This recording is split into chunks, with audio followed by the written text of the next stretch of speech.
Hello and welcome to another MSC Performance Podcast. I am joined with the beauty of MSC and Kitti. Hello. No. I am joined with Kitti, our fellow strength coach, and then we have a new guest on today. We have the one and only Steve, who's actually been here longer than me and Kitti, but you have now officially joined the MSC team. This is true. Yeah. Prime member. Should have worn my work t-shirt, but yeah, I know. So I think, firstly, what all the audience, the millions of listeners out there would like to know is just how are you? How's your training? All of that kind of stuff. Give me a little overall on how life is going for you. I'm good. Obviously, formally been part of the MSC team now for a few months. After dabbling kind of like a little bit for the last 6, so it's really nice to be part of the team now. Basketball is my main priority as a sport. My training methodology, representing GB at over 40s. Nice. And hopefully go to the World Championships next year. But life is good. Happy to be part of the team. Yes. Lots of new faces now, and really enjoying life of, being in the mix. Being in the team. I guess you're genetically a little bit taller than me and Kitti, aren't you? Which is what slightly, which you use to your advantage in the old basketball scene, don't you? I try. I'm not very athletic. But that's not because I'm white. That's just because I can't jump. Cool, of course, 201 centimeters, nice. Or 6'6", depending on what world you live in. So taller than the average man. You're just rubbing it in now, aren't you? Yeah, top to us 5 foot kings and queens. Yeah. But I guess we'll dive into sort of your background within the sporting or gym or PT world later in the podcast. Okay. But I guess we'll say hello to Kitti first. Hello. How are you? How's your training going at the moment? I'm good. Well, it's mixed. I have mixed emotions towards my training at the moment. Just on that, I think a lot of people love it, the most when you're training out there and when you get really angry and you shout something in a foreign language. That's the best thing I think at the moment.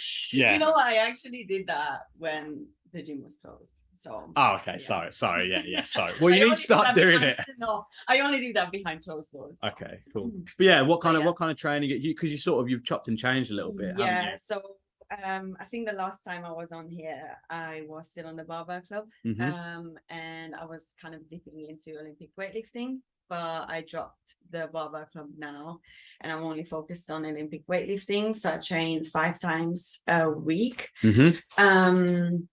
At the moment, so up until now, I was training more like technical stuff 5 times. Yeah. So it was very much the technical side of things 5 times, and then some accessory lift. But it was taking up a lot of mental space, which is not sustainable for me at the moment, I think. So we kind of moved on to 3 technical sessions and then 2 strength-based sessions a week. Cool. I think that will just free up a little bit of time and space as well for other things. You look the most focused you've been with training at the moment. You're in, you get your sessions done and you're gone, which is nice to see. Yeah, I think it's that's the only way, isn't it? Yeah, of course. Whereas me, I'm here for 3 hours just chatting shit to everyone. That's my fault. Yeah. Would you say that your snatch is now tighter and tidier than it was before we started? Of course. You know what? The thing is that I'm not striving for perfection or anything, but it is looking a little bit better. Yeah. Okay. Slightly. From the outward looking in, would you say people think your snatch looks better? Yes, of course. What are you trying to indicate? I'm just asking. I guess actually touching on this, so no fun there as well. Say it out loud. I'm just asking whether you feel that your snatch, when we're looking at it from out there, that we think it looks better. Whether I think you think it looks better. I don't know. I don't think you think it looks better. Okay, nice. But I can see it. Well, okay, tell me. Okay, look, I'm so far lost from this conversation right now. Basically, your Olympic lifting is good at the moment, isn't it? Yeah. What do you think, Steve? Go on, then fill it out. No, I like watching you train. It's good. Yeah, it's good to see. Cool. Like you said, your focus is really good right now. Yeah. It's good to see. I guess on that, so talking about Olympic lifting, I don't know, so I might be wrong, but I don't think we've actually had a talk about how the Olympic lifting club's currently going. Because all three of us are actually in there coaching a little bit. So I think, Steve, what's your like overall sort of opinion on how everyone's getting on? Because you're helping with the clean and jerk on a Wednesday, aren't you? Yeah. So dropped in a couple of weeks ago. I think personally was baptism of fire a little bit. With a big group. It's very overwhelming from a coaching point of view. Yeah. But it was good. It was good to get involved. It's, you know, as that newer member of the team, just being involved with the members more is really, really good. So that's a positive. I think it stretches us as well as coaches. Yeah, for sure. Because you've been here 6 months. I've been, not 6 months, sorry. I've been here 14 months. Yes. But yes. Yeah, like it's that kind of like progression into the team now. At least the exposure to more clients is. I'm just wondering, have you ever coached Olympic weightlifting in like a team setting before? I've only ever do it once. Yeah. So I think that's a good thing for us as well. Because I haven't coached Olympic weightlifting in a team setting before. But yeah, it's good. I think that first week was a bit overwhelming because it was just like, it was like 13, 14 people, like, and they're all mixed ability. But I think the one thing that I've found by being here as part of the team as well, it just helps me evolve as a coach continually. You learn new things on how to coach it. I really love listening to Luke's like scientific breakdown of like muscular kind of strength extraction over time and bracing, stacked. He loves all that kind of talk, doesn't he? Whereas I'm like, your hamstrings are kind of like the clutch in your car, like. So it's like it's nice to kind of be in that kind of pool of differentiating coaches. So I think it's like it's definitely a good vibe and a good like sort of it's a good environment, isn't it? Like that, as you say, that first session, I led the first one on that Monday. And it was a lot of people were obviously like fuck, like deer in headlights, like didn't particularly know what to do. But it's like as the weeks have gone on, everyone's confidence is growing.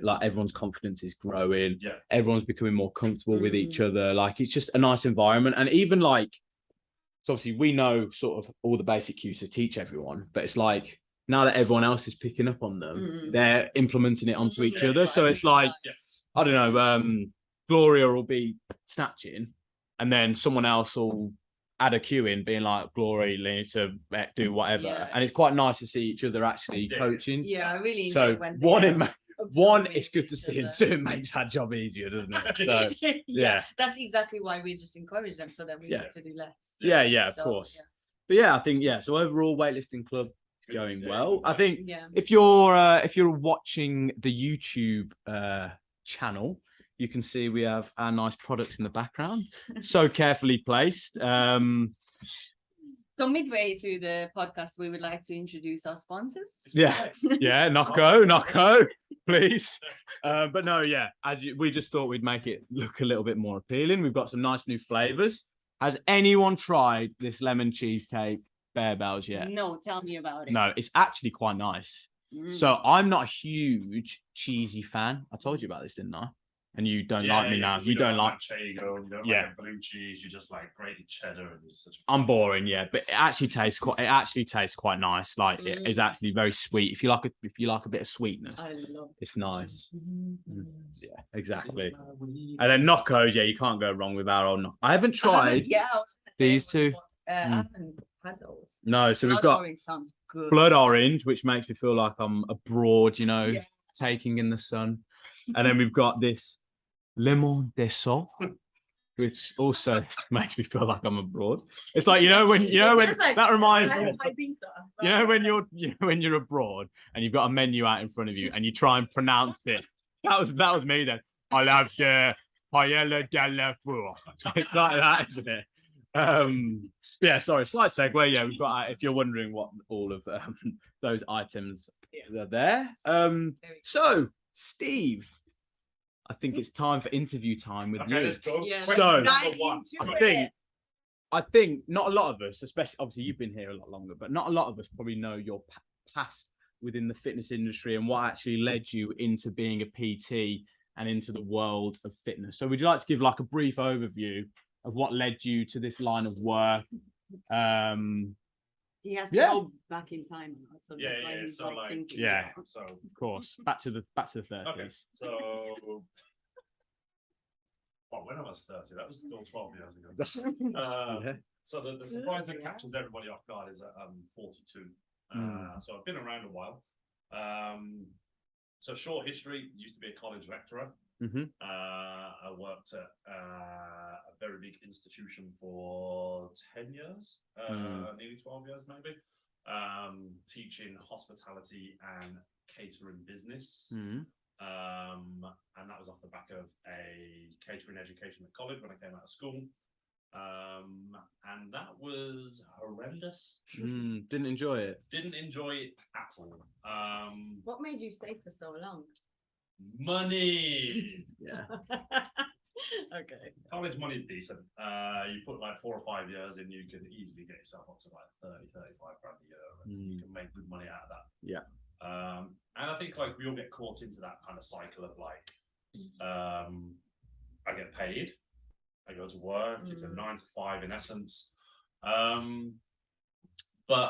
it just wasn't for me. Like teaching wasn't for me because it was so political. It wasn't about the kids, it wasn't about the teaching, it was more about the statistics and the back of house admin and the government funding and that no one cares about. And they don't care when the kids get qualifications. And then it was, I got to like 28, 29. I've been there for like 8 or 9 years, and it took me a good 2 or 3 years to get out of there. And there was some kind of like really big factors that kind of like came into that.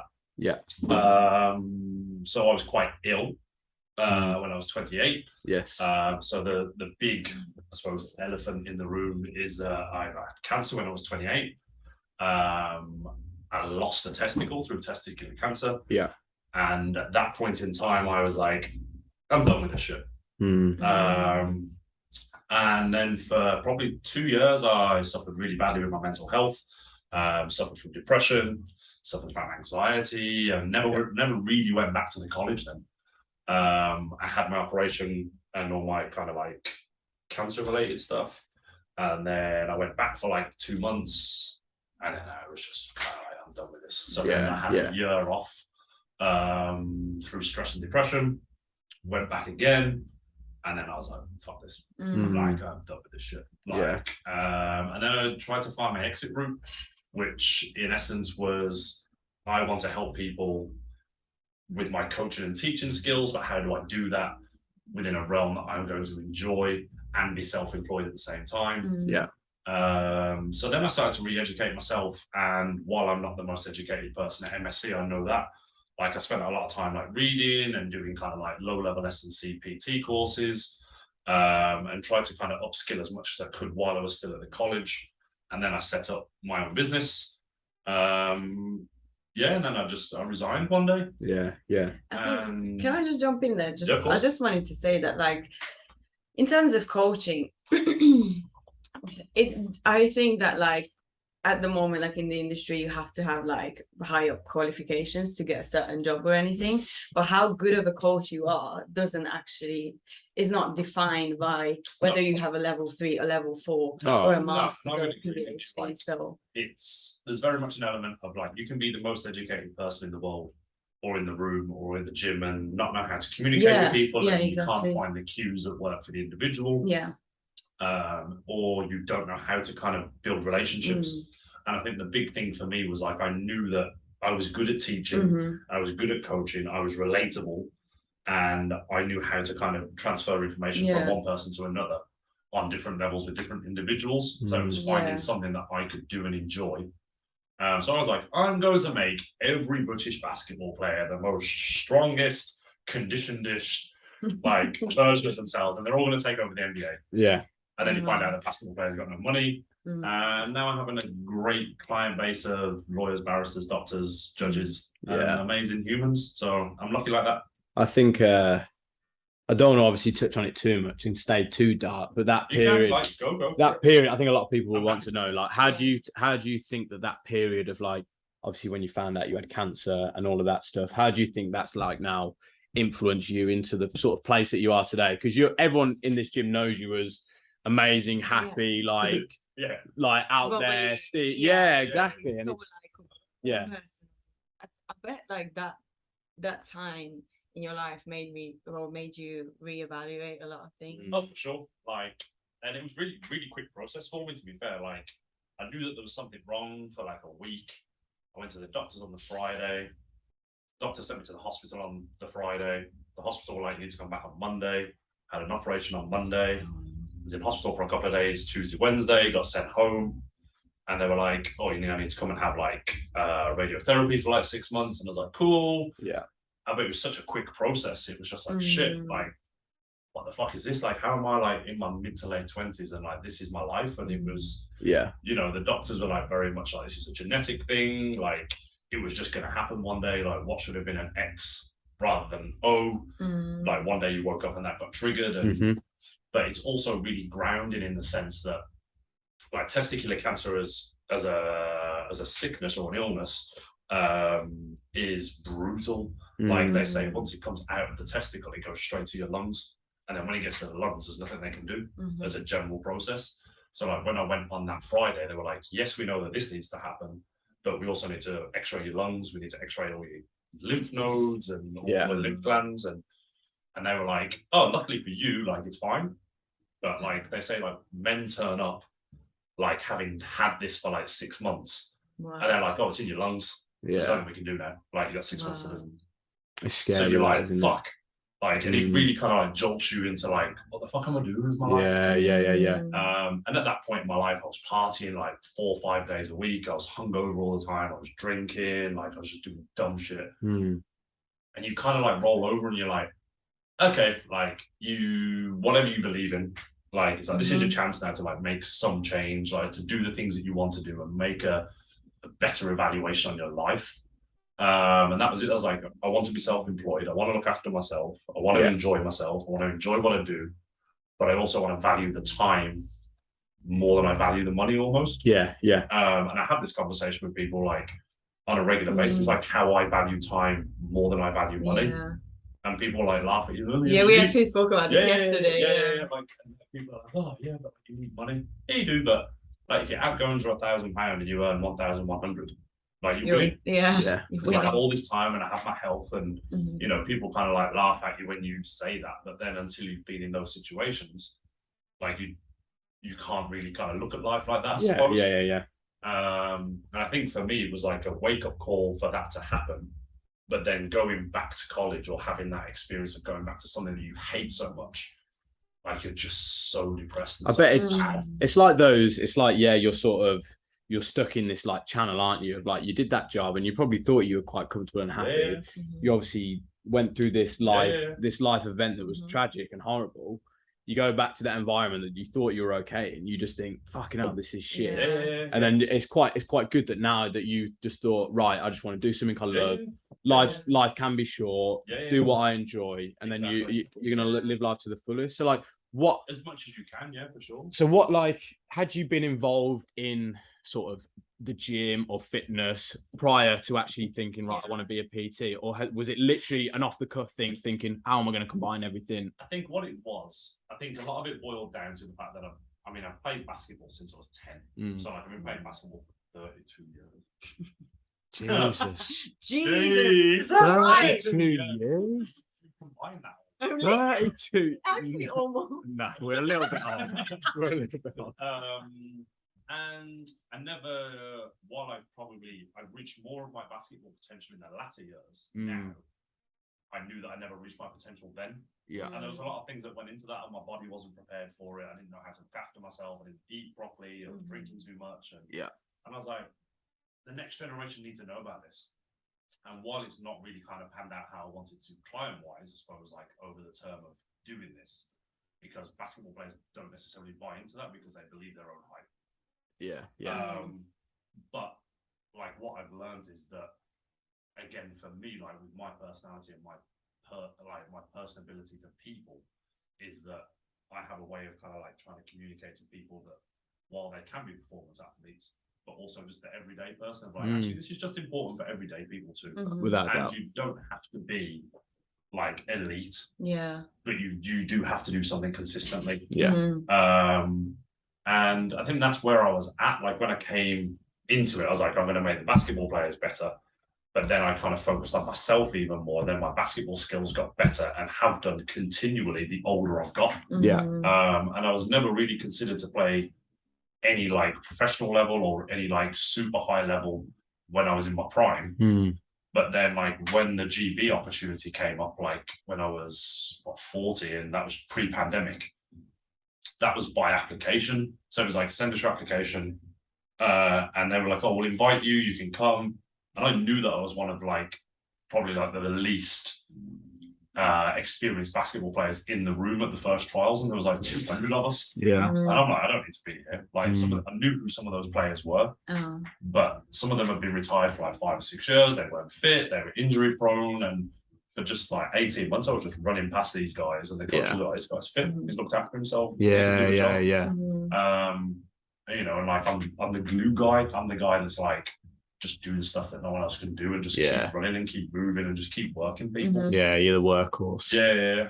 It's nice. It's always interesting to see, as like seeing how like you've sort of not reacted, but like when something tragic like that happens in life, like how you've actually sort of taken that pain that you've gone through and actually used it as like your sort of driving force. It's like, I don't know about you, but like I've, touch wood, I've never had a terrible life event like that. So it's like it does.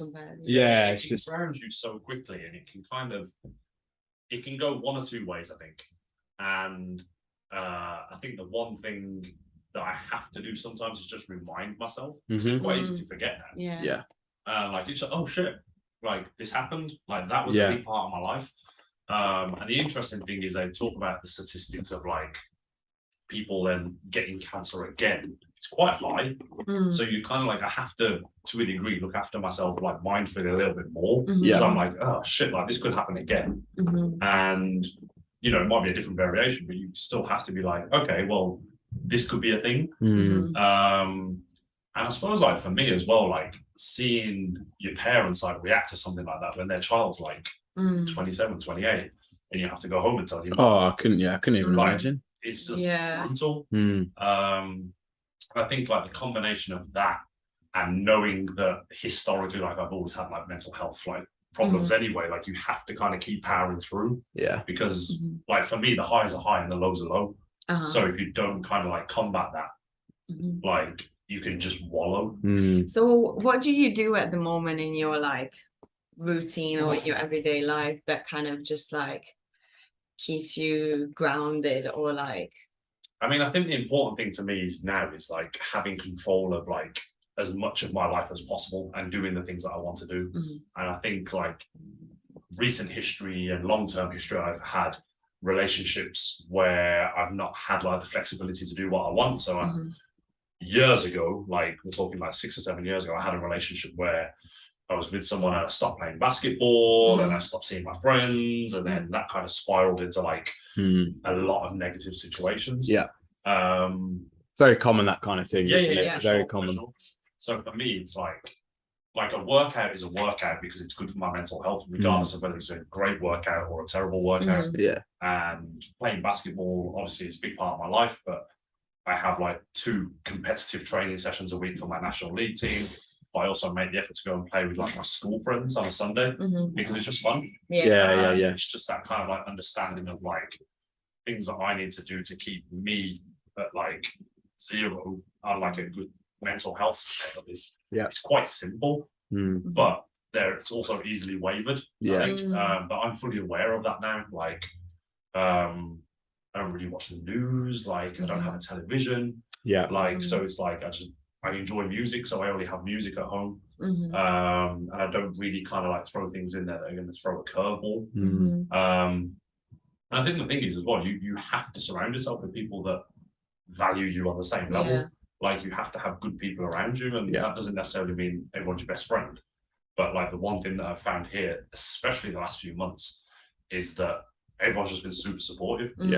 Like super supportive. And it shows, because it's like, since I've been here, especially, like I've only ever known you as like Steve, the wacky, like extravagant, like amazing guy. So it obviously shows on everyone else. Like, but like when you talk to Mel, like Mel is like, oh, for the first 7 months you were here, you're just a miserable motherfucker. Like, and the only reason why like I kept hoping that you were going to be a nice guy is because you have good shoe game. Yeah. Like, that shoe game is sick.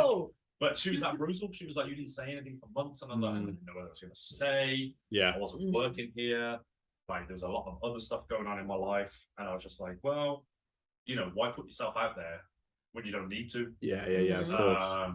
But the one thing that I know, like, for me now, like in the last few months, like everyone has just been like, when things have changed for me personally, everyone's just kind of like, are you okay? Can we help? Do you need this? Come out, let's go for coffee, let's have a cake, let's do burpees.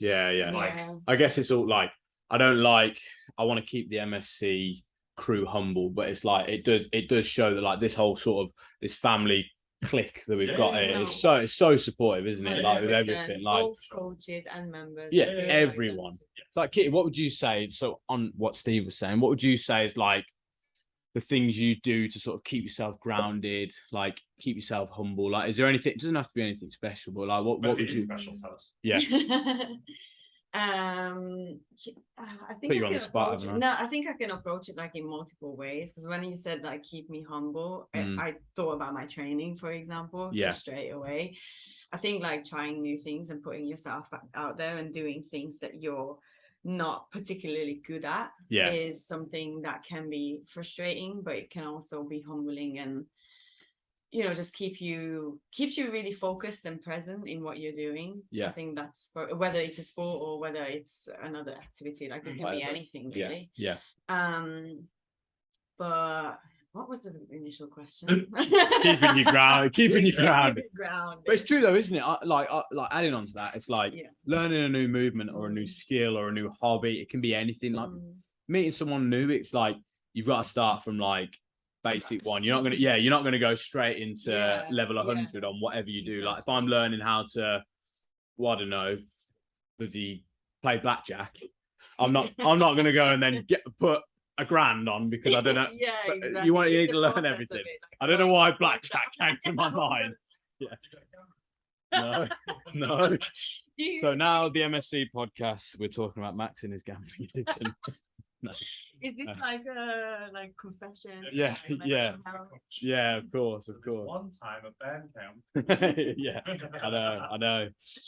But yeah, it's good to hear that from you, Steve. I think everyone will like.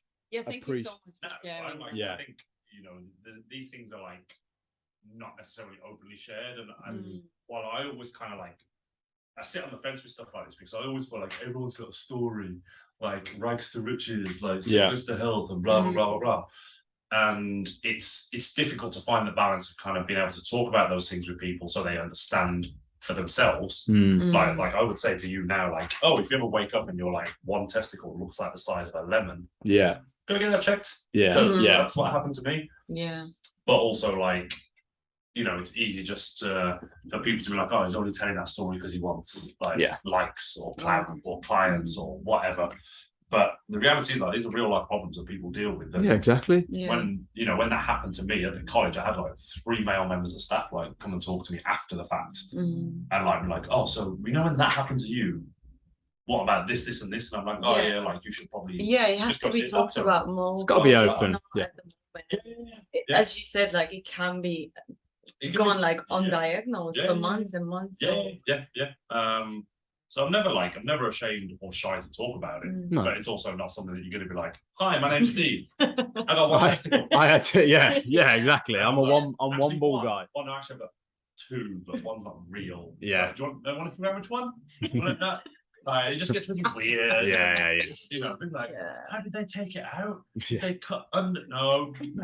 I guess it is it's having that level, isn't it? Of like, everyone knows you and you're so open. It's like if someone now listens to this and wants to come and talk to you, you'll be like, yeah, of course, I'll have a chat with it. It's like, it's being like less of a. I mean, as long as it's not like the female members who are like, oh, which one is it? Can we just staff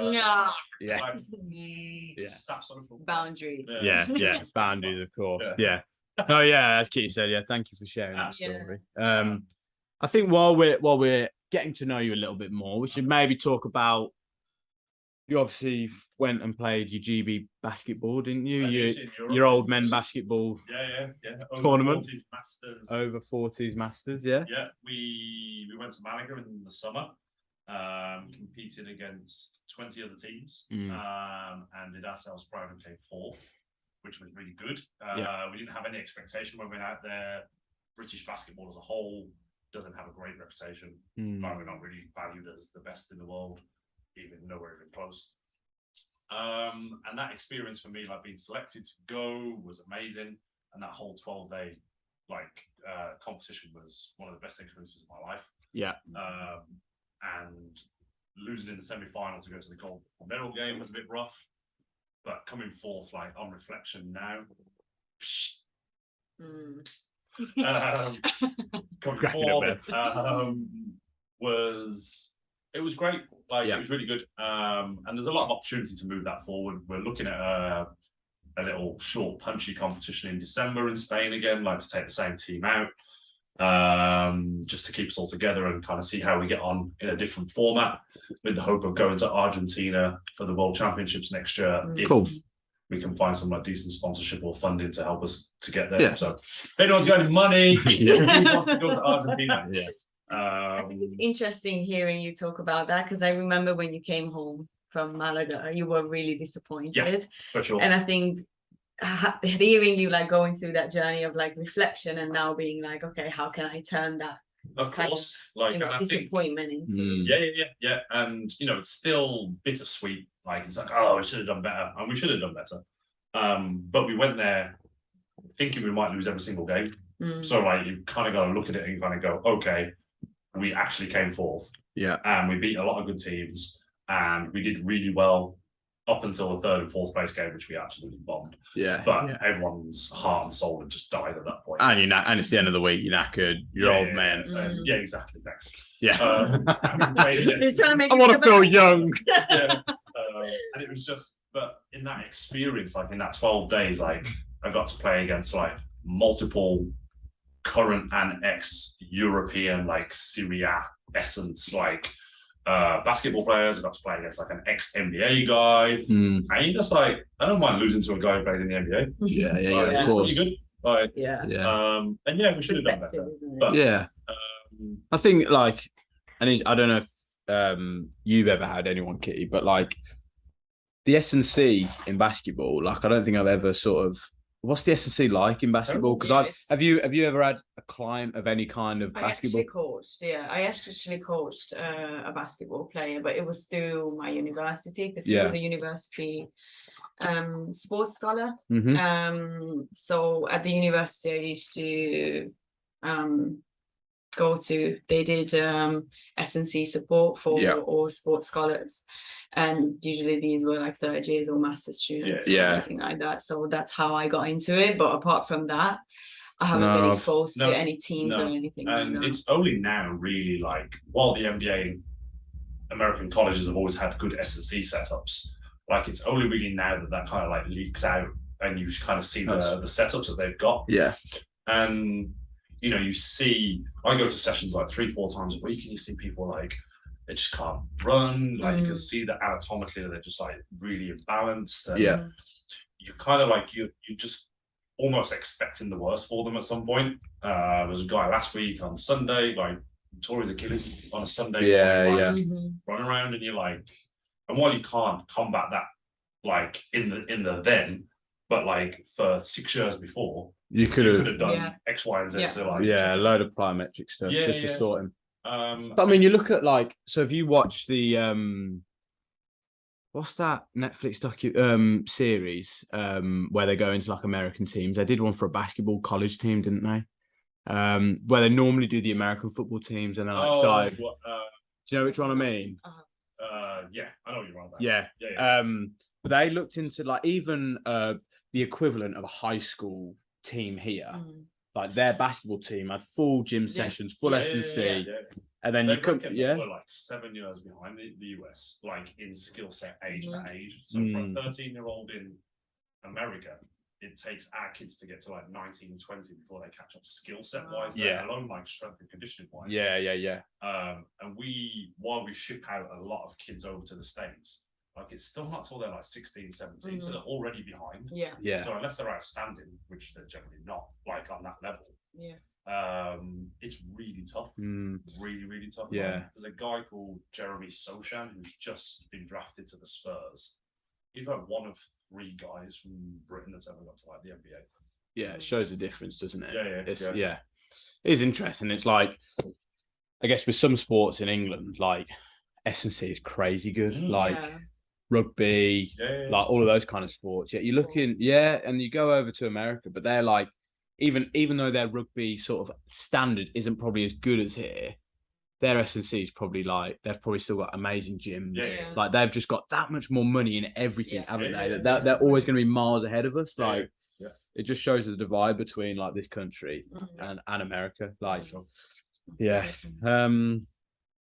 think that's a good place to finish there. I think it's been nice getting to know you a bit more, Steve, as we said. High five. Nice to meet you. I think we'll end the podcast there. If anyone wants to hear a little bit more or about Steve and his magical story. Any questions? Drop us a DM. If not, buy a Nocco. Yeah, of course. Caffeine. High level. It's 180 milligrams. Maybe that's low for you. I was going to say, like, Mr. Espresso. But right, we'll see you later, guys.